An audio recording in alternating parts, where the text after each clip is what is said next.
Hello दोस्तों, जय pharmacy knowledge में आपका स्वागत है।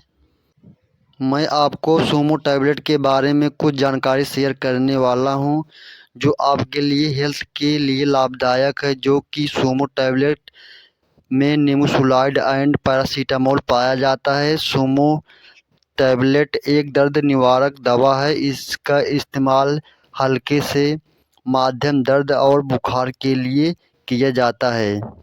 दोस्तों, कुछ और दवा के बारे में बताएंगे कि किस काम में आती है। जैसे कि ज़ीरोडोल पी के बारे में, जो कि इप्का कंपनी मैन्युफैक्चरिंग करती है।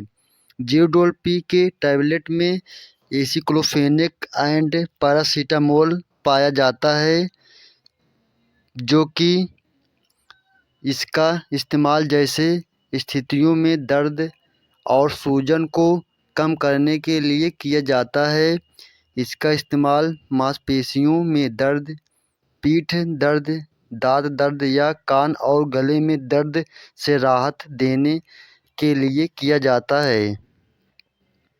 मैं आपको बेनाड्रिल कफ सिरप के बारे में बताएंगे कि किस काम में आती है। बेनाड्रिल सिरप जैसे कि बलगम वाली खांसी से आराम दिलाने में मदद करता है।